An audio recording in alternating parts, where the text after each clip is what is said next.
Hi there, my name is Rob Jahn from Dynatrace, based in the US, and today we're going to be talking about event-driven SRE inspired by DevOps. And what this really means is we are now transforming the way our applications are being architected from monolithic applications into microservices. And this is really helping us, rely more heavily on pipelines, but these pipelines as a result are often not changing how they're being built. And so we end up with very lengthy processes, many pipelines, and really we see pipelines being the next legacy code. So unless we change something. So today is a guide to what we've been working on at Dynatrace called an event-driven architecture to really help us do better automation, have better support for tool chains, and hopefully, today's presentation will inspire you for what modern DevOps pipelines could look like.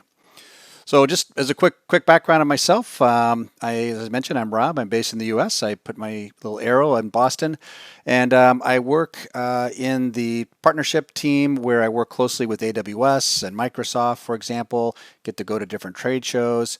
I also work closely with the Innovation Lab and a lot of our sales engineers. So it's just been a great time to see what our customers doing, as well as some of the future things that in the roadmaps of a lot of these great companies. So just to get a little orientation here, wanted to ask a couple questions for you to ask yourself. What is the state of your continuous delivery pipelines? Is it difficult to just troubleshoot things that are happening, for example? Is there a lot of customization to make integrations work? Are there still manual steps in your process? Or are you really, cranking out pipelines every day, multiple times a day? And I doubt many of you aren't, or you may not be listening to the talk here. So why don't we just proceed and break down some of these challenges a little further. So first of all, a lot of when you have many pipelines to maintain that are very long running, handcrafted, they're difficult to maintain. And so as you try to break them down is really the approach that we propose is to not make them so so rigid, so tightly bound, and to really kind of drive it in an event sort of manner. And so just as a for instance, we can look at maybe this is a Jenkins file that you have, for example. There could be hundreds of lines of code. You could have built-in libraries that try to make this all work. So if you have a number of different activities happening in this. It could be deploying things, testing things. Then you may have a bunch of different tools you're integrating with.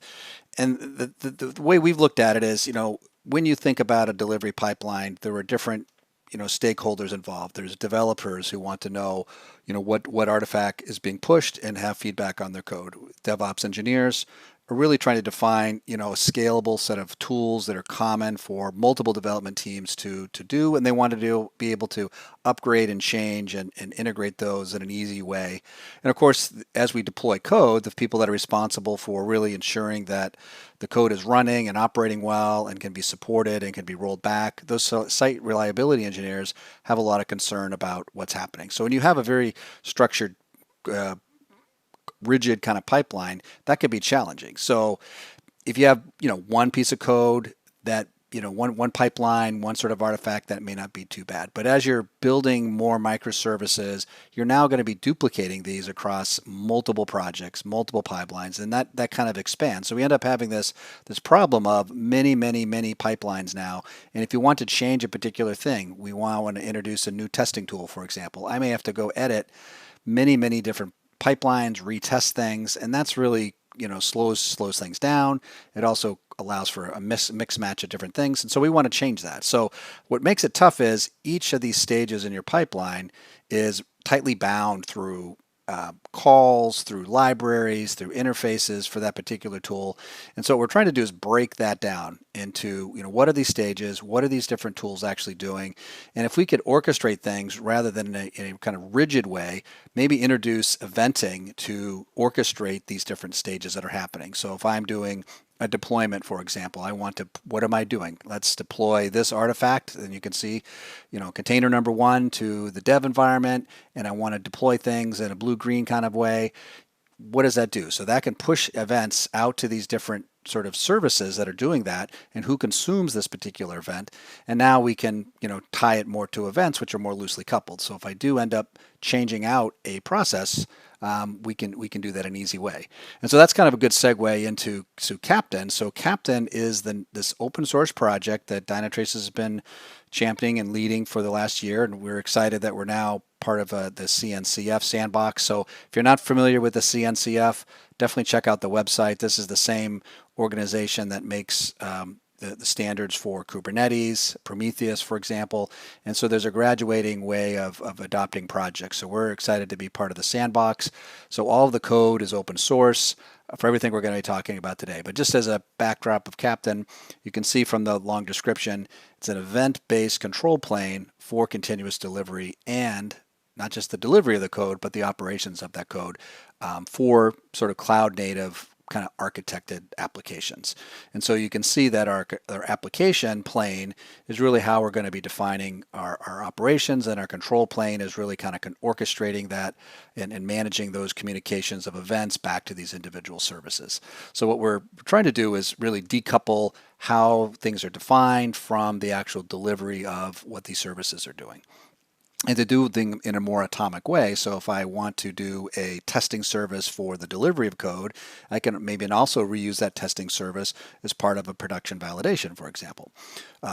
So those are kind of the concepts. So what does this actually look like? So Captain, as mentioned, is an architecture that has this control plane, and kind of the nice visual here we can see it's interfaced by this application plane. So we're going to define, so this is where I'll demo this shortly, but our design idea is that we can define how I want my code to be managed, from the number of environments it's in, how things get deployed, whether it's like directly to a single instance, whether it's to a canary, whether it's blue, green, and that can maybe change by different environments. So I may want to go directly for dev, for example. I may want to do blue, green in staging and production. I may want to do canary.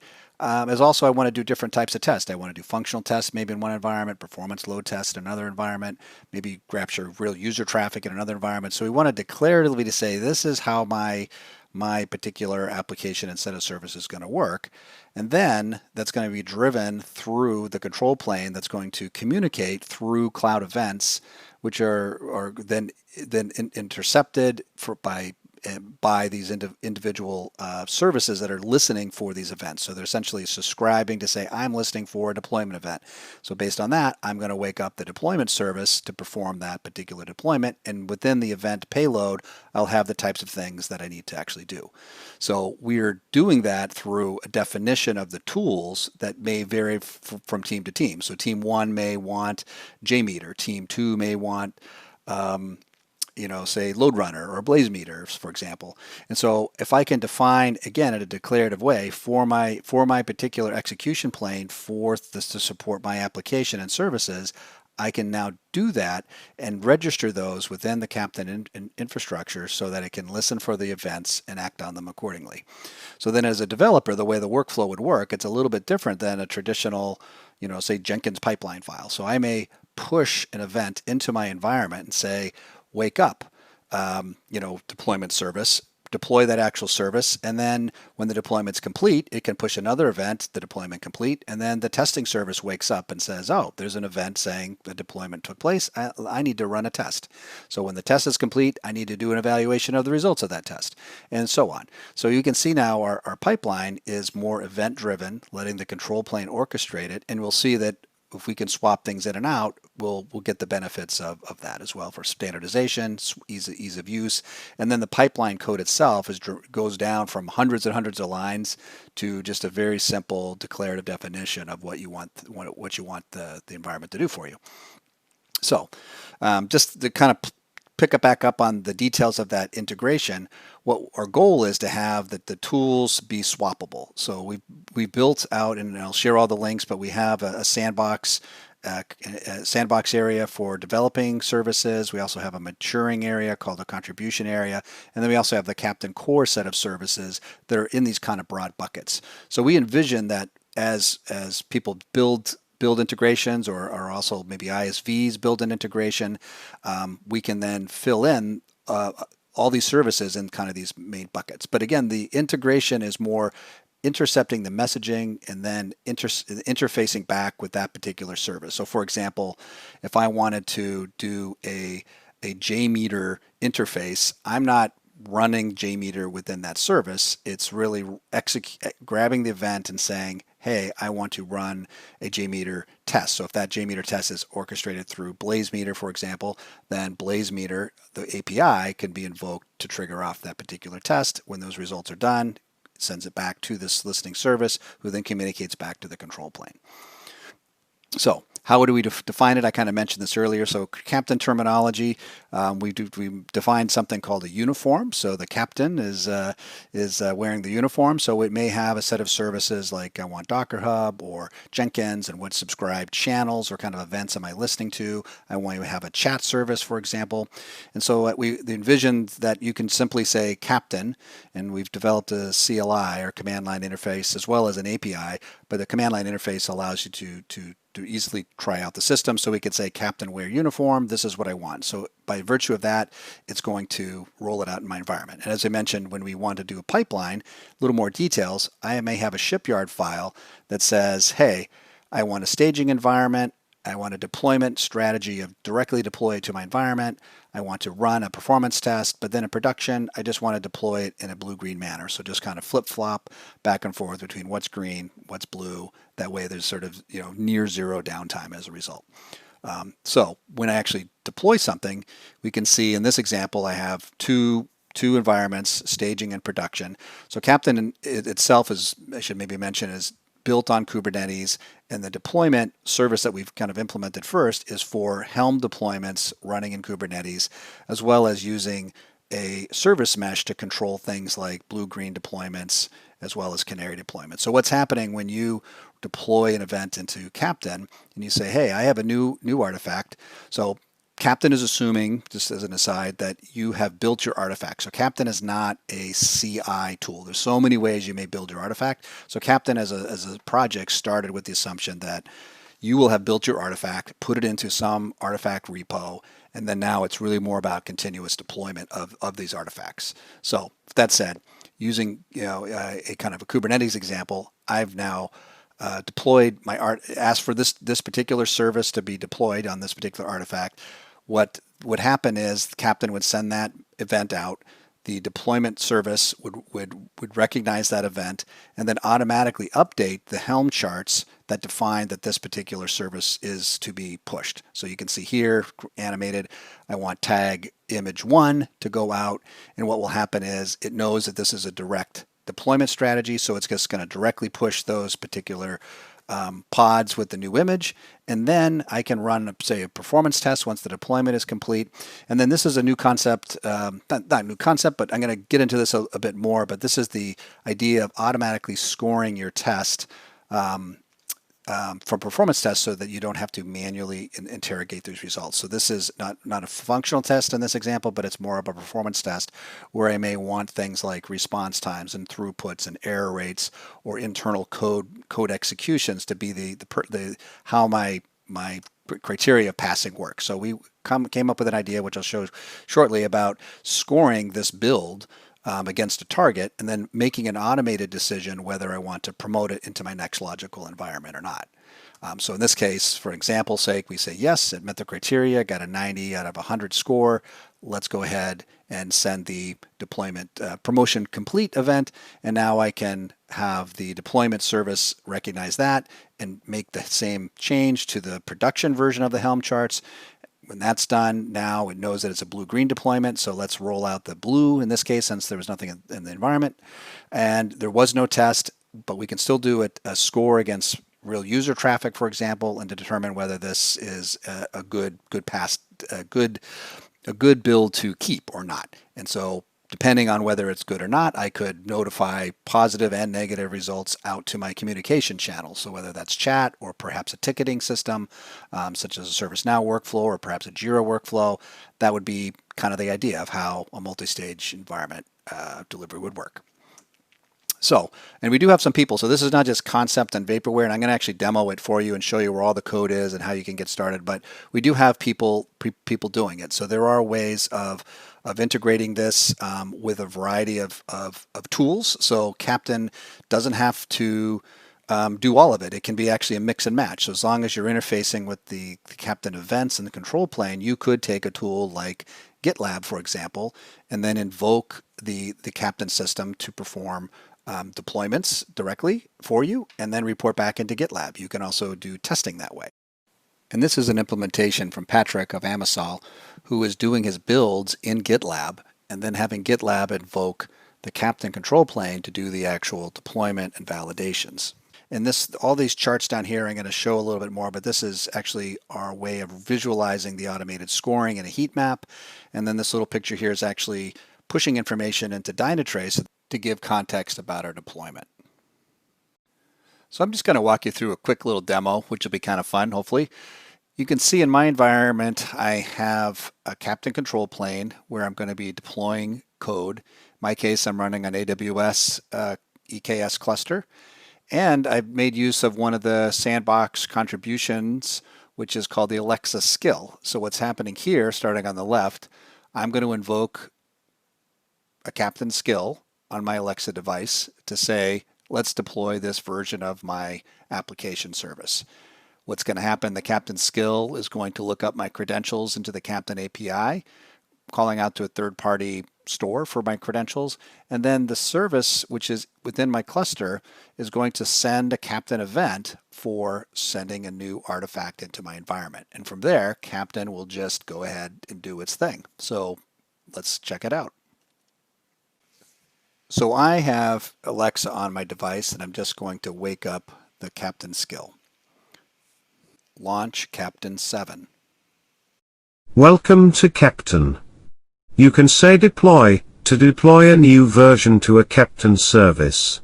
Captain 7 describe. Captain is an event-based control plane that provides continuous delivery and automated operations for cloud-native applications. Captain 7 list projects. You currently have 3 projects deployed. Captain 7 deploy. Which service would you like to deploy to? Carts. Which version would you like to deploy? Version 1. You asked me to deploy version 1 to the Carts Captain service. Is that correct? Yes. I have sent a deployment event to Captain to deploy version 0.11.1 to the Carts service in Project SockShop. Okay, so here I am in what's called the Captain Bridge, which is the web UI to get into seeing what is in your Captain environment. So in my case, I have a couple projects, as Alexis told us, SockShop, Unleash, Captain Orders. So as I click on the SockShop project, I can see that my declarative definition of my environment, which was my shipyard file, said I'm going to have 3 different stages: dev, staging, and production. And so now as I look into the services I have deployed in my environment, I have, in my case, 2 services, a Carts service and a Carts database service. So if we look at the series of events and the way we look at this, each of these is sort of the invocation of the start of an event chain. And so we were looking at what I just did in Alexa, which is my configuration change. So what we're going to be looking here at some of the events that took place. So in this case, Alexa was asked to deploy version 1 of my app, and I could see that this is the artifact. And again, for demo purposes, the Alexa skill had the details of what the actual cart version was. But what we can see here now is that the skill sent in this event payload of Captain. So we can see that the source came from my Alexa skill. It was sending in this event type of a Captain event configuration change. It basically starts to create a tracing ID to track this chain of events for this particular flow. And we're saying, hey, I want to deploy for my project SockShop this service, and I want to roll out this particular artifact. So as it goes to it, what's happening is now we can see an indicator that in my dev environment, I went into my deployment finish event, and it was communicating with my Helm service. And we can see that here, what's happening is my deployment finish event took place, and it was from the Helm service. And then now that's going to get picked up by the testing service. So now when the test was complete, in this case it was a very short JMeter test that just validates that the environment is actually up and running. And you can see when he's completed, he's sending a test completed event. And then we can start to do an evaluation, which we're going to get in more details of the evaluation in a minute. But when the evaluation is done, in this case there wasn't a quality gate defined for the environment. So essentially it's performing this event, says I have nothing to do. I didn't have an SLA defined for this development environment, but I'm going to go ahead and say that my evaluation is done so that the next step can continue. So then when the configuration change event gets done, you can see here, it's the gatekeeper service that's waking up and says, yep, I have a configuration change done, and my action is I'm going to go ahead and automatically approve my deployment to move on to my next stage. And so as we go into our staging environment, we can continue on through similar steps, approval to automatically proceed, configuration change, deploy, run tests, and all that took place without us actually having pipeline code. We let Captain do it for us. All right. With that being said, let's move on to another problem that we see happening with our pipelines and that's driving this. So really a lot of manual effort for deployment validation. So I mentioned that earlier in the first sort of example, but we want to use the idea of service level objectives to do automatic scoring of things as we both deploy code from environment to environment, but especially when we're running things in production to see that our service levels are being met. And so here's kind of a visual of kind of where some time is being spent. So if I'm doing the traditional build, deploy, test, I run some, say, load runner test or wherever your testing tool is, I have to evaluate my test results. And determine whether it meet my criteria. So I may have to look at a couple of different tools, kind of manually compare test run to test run, seeing if it's meeting my tools. But that may be difficult. It may be multiple tools that you get this information from. There may be different teams that have access to the data. So this is kind of what slows things down when you're trying to do things in an automated way. You just can't, because there is this manual testing step and validation step in the middle of it. So you did a great job to deploy it and test it, but now you have this step of analysis and manual approval. So what we were inspired from, both in Dynatrace as well as the Project Captain, was to really look at what Google's definitions of these things for service level indicators, which is a way to define what is the actual metric you want to be measuring. So it's a way of saying these are the metrics I want. So in this example, it could be error rates, it could be response time, for example, it could be throughput, it could be lots of things. But then you have an objective, like what is the target that I want to hit for that given indicator. And so in Captain, and you'll see this, we're very focused on service level indicator definitions as well as service level objectives at which we want to evaluate things. But also these are also informed a lot of times by our business or IT service level agreements that may be in place. So you may have to translate, okay, these are my objectives, but now how do I get this data from my particular monitoring tools, which is your service level indicator. So you're really mapping service level agreements for given metrics to the actual metrics that come out of a given tool, and then we want to actually evaluate them against a particular target. There's a little link on here if you want to check that out, or just Google search it. It's a great video from Google on just these concepts a little bit deeper. But the takeaway here is service level indicators drive your objectives, and then it can inform your SLAs to say this is, now that I know kind of this is healthy, I can actually define my SLAs. Or if you have SLAs in place, there's sort of the inverse of that. My SLAs could inform my SLIs and SLOs as well. So another kind of inspiration, and it's about continuous. So in Dynatrace, we're a software vendor.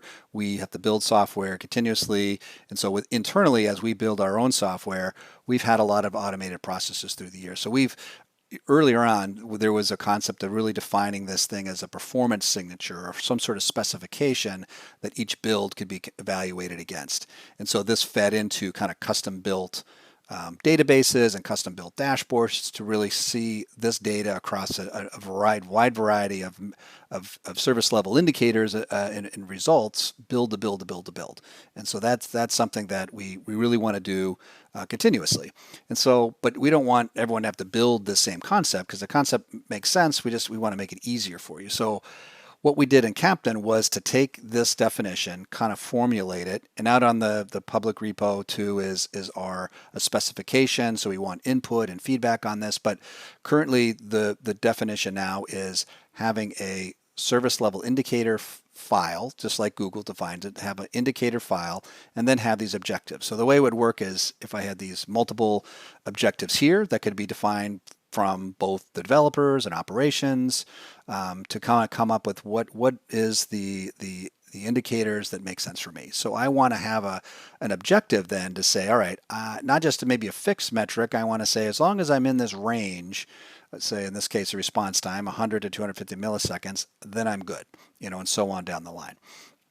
And then, but by looking at the sum of the metrics, or even weighting the metrics, I can come up with an overall score. So I could do that, and then as I run my build, I can have build 1, and these are my actuals. So now my actuals is I got 80 milliseconds for my response time. That's underneath my criteria, so I'm green, and so on down the line. So overall, in this case, everything was green, I get 100%. But now here comes another build. Now I'm starting to kind of, get some slowdowns, a little bit higher failure rate, but they're really not terrible. Maybe it's more of a warning kind of scenario. But here I may have another build that I had a failure, and I had a criteria that said I can't have any failures on the login. So this one's marked red.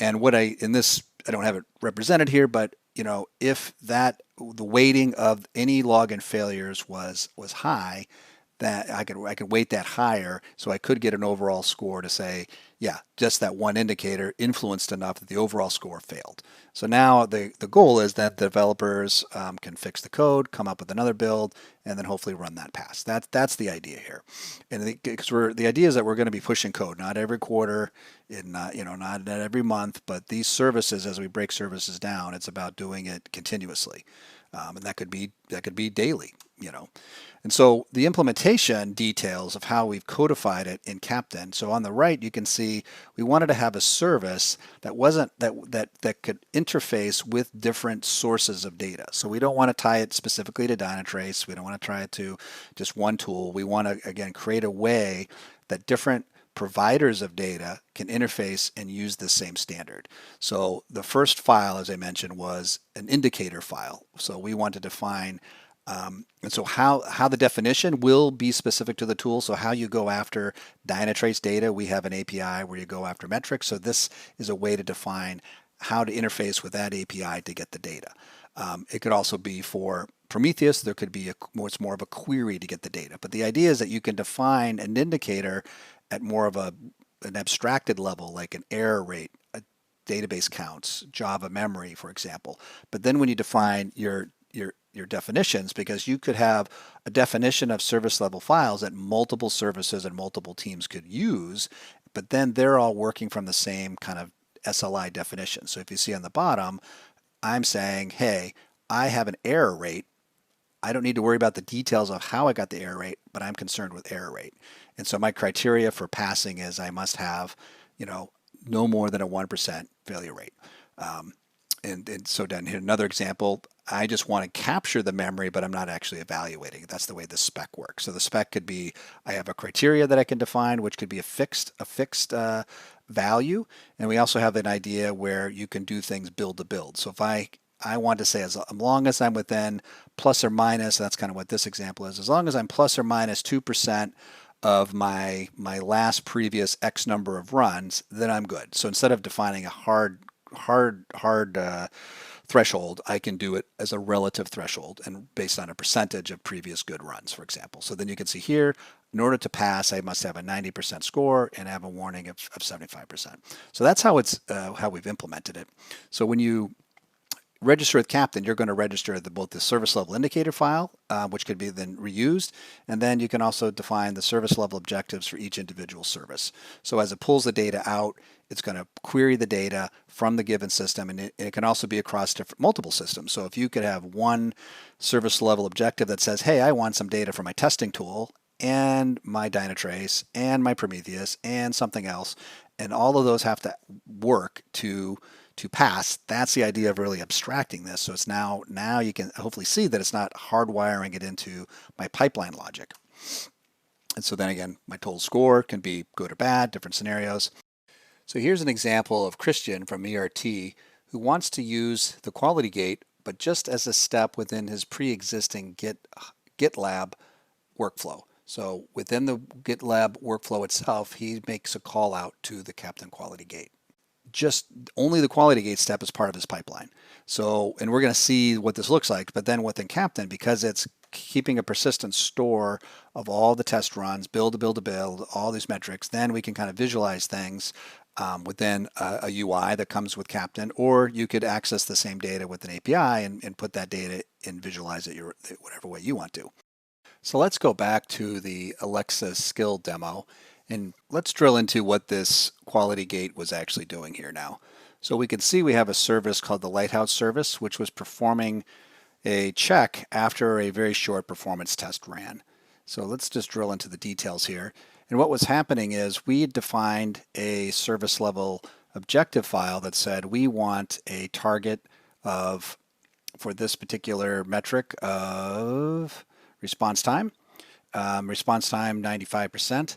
And our criteria was we wanted to be within plus or minus 10% of our previous runs, but also have a fixed threshold of less than 600 milliseconds. So this is actually the result where my criteria had an actual value, and it determined if it was violating that particular criteria of the threshold as well as the build-to-build test runs. And we can see as a result, we passed and we got a score of 100%. And so other information within the payload message here that's interpreted by the service. But what we can see more importantly is the visualization of this. So in this case, I have a heat map where I've got my and again, very simple one. I have a score and just a response time of 95 percentile. And as I click on each of these parts of the graph, these are different builds that I was doing. So the last 4 builds, you can see all passed, right? And I can also look at it in a chart format. So if I wanted to look at my response time over time, I can see that for each of these builds, only the last 3 where I was getting 100% kind of overall score here. And that's kind of cool. So I can see my service level objective file, which is the actual file that was associated with this service. And we can see that both the heat map and the chart give us a great view of whether things were automatically passing or not.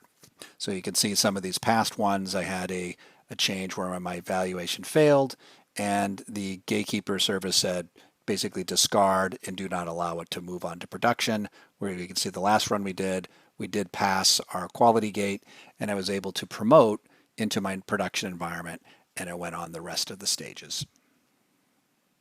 Hopefully you can see, really from Alexa, it was kind of cool that we can invoke our pipeline through a service that's calling Captain, and then the Captain control plane is then going ahead and running my deployment and testing strategies.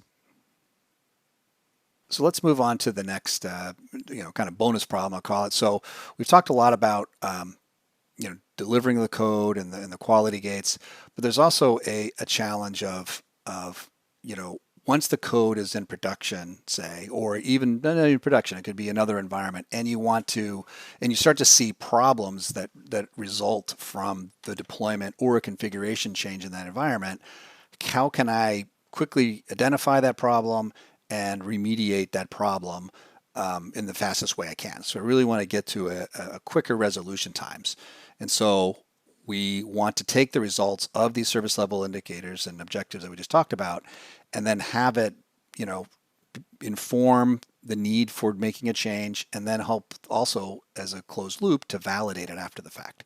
So the problem we're trying to solve visually, to think about this. So I may have some monitoring tool out there that's going to, raise an alert, and it may the way it sometimes happens, it could be in the middle of the night. So this may be the world you're working in now. So something gets triggered, I'm going to get paged, I'm going to get an email, someone's going to tell me there's a problem, but we're trying to move into like can we auto mitigate that? So this is the vision of where we want to go. So if the problem is just, um, you know, I have a particular process that always has a memory problem, and the solution is just recycle it, or maybe the logs got full and I just need to like clear out the logs, or there could be here's some examples visually. So one could be I'm just running out of CPU. Like let me auto scale up a new service, for example. I may have memory problems. Let me just revert a change I did, or possibly recycle the service.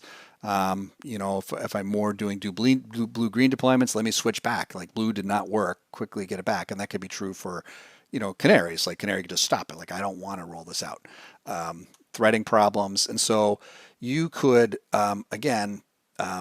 manually intervene with this thing, but we really want to do things in an automated way, which means what are the steps that you're doing now to address a problem? I may have to open up a ticket, I may have to log into this box, perform this change, and then I have to update these tickets. I may have to, like, if I made a commit, some sort of config change, I have to commit that back into my repo. And so we're trying to do that all in an automated way. And also, escalate things if maybe that fix didn't do it, that you're trying to do. And so what we're trying to do is incorporate the concept of having really not a quality gate, but more like the service level definition be part of the process. So if you do something, can you automatically have the quality gate, have real metrics, reevaluate things, and say, yep, I'm good after the fact. And so here's another way we kind of visualize this problem in Captain, again, kind of leveraging the control plane concept. So we also want to define, remediations and define those as code. So really, if you've learned some things with this, we're all about configuration as code. Wherever we can. We want to make it in a declarative way. We want to manage the changes, have full audit of everything that took place, be able to revert changes. So if we define our remediations in here, you can see an example of the problem is conversion rate dropped, which may be a business problem. So we may need to scale something, or we may need to just stop the campaign. If we ran a new business campaign and as a result, that may draw a new business flow. So we may want to just shut that off, for example. And so we want to store all those remediations in a file. And then as there's problems are identified by your monitoring tool, we want these services to go ahead and perform that change, whether that's scaling, maybe in this example, or flipping a feature flag off. It could be that. It could be running some other workflow that performs the change. And then we want to evaluate whether that service level objective or some business level objective was being met or not. And then if it hasn't, then we can escalate it. If it has, then we can update our tickets, and then this thing was addressed. So we didn't actually have to wake someone up in the middle of the night. So this is kind of where we want to see, and you can see by using the control plane and reusing some of the services that were done in the continuous delivery, that's where we really try to balance that. So we have a couple examples in the Captain project. Here's one on the contributions area for Unleash, which is kind of an open source feature flag concept. So you'd have to build the feature flag library in your code and then expose it through a feature flag that could be accessed with an API. But once you do that, you can then, say your configuration change of a deployment coincided with enabling certain feature flags. But then if there was problems in the environment and you said, hey, based on these types of problems, then I need to turn this feature flag off, or maybe I'm also scaling, so you could define different things you wanted to do, but then have the automation figure out based on the problem, based on the severity, interface through the services back to a tool, an interface like Unleash to then automatically perform that change. And so that's the idea here. So then hopefully that went away, we can kind of validate it, and we're good to go. So talked about tons of stuff today. So let me just do a quick recap, and just know that a lot of the things that we're talking about today were part of a broader theme that we've been pushing around maturity of moving towards more autonomous cloud management. So if you look on my little chart, our goal is to increase our quality and level of automation, but also do things faster and in a more efficient way. So we have the idea of like using monitoring is key to making all this happen, drives the quality gates, for example. And then we can also tie into automated testing, try to do performance testing in a continuous way, have the automation for the deployments. Different types of feature flags is obviously kind of a real powerful feature to not have to actually deploy your code or stage your code and turn feature flags without new redeployments. And then also auto operations, which I talked about a second ago. So being able to automatically roll back code, automatically scale, automatically remediate problems, and then drive the workflow. This is all about how we become what we call cloud native, where we're just increasing our productivity and then also increasing our quality if we can start to do some of these patterns. So Captain, we talked a bit about a couple of these topics, but Captain is this control plane for these kind of major use cases. So we're about a little over a year in the development of this platform, and we try to achieve a lot of these use cases that were in that previous slide. So deployments, quality gates, having a defined set of cloud events to control the eventing model, as well as a declarative way for how we want to manage tooling and as manage the actual, the logic of how code gets deployed. And I guess really what we just want, another takeaway I want you to have is we're trying to do things in a continuous manner of using the principles of service level objectives to be able to measure these things, and so that we're shifting left earlier. So don't just wait till production is having a problem and you're just monitoring the service levels there. We want to take those service level agreements, push them left, and then start incorporating them into the continuous delivery pipeline, so that as we're doing our build, we're across multiple services and we need to scale this way, that we really need to do that in a scalable, declarative way, so that we don't have this huge set of pipelines to maintain and update all the time. And we know this because we've asked some of our customers. So we've done some surveys. You're welcome to take this little survey, but we can just see that these are some of the right now the top areas is service levels as quality gates, and then performance as a self-service, which is another concept of just being able to say, hey, I want to deploy my code and automatically run a performance test against it. So I think if you think about your organization, you may deploy your code and you may have to engage a whole separate testing team that has their own workflow asynchronously from the delivery of the code. And that could result in days or weeks before you get performance test results back. So we really want to push this concept of like deploy your code, have an interface to your testing tool so it can automatically run your test. And that's what we call performance as a self-service. Some more resources for you, just kind of in recap, is, Captain, the website is available to check out, read more about it.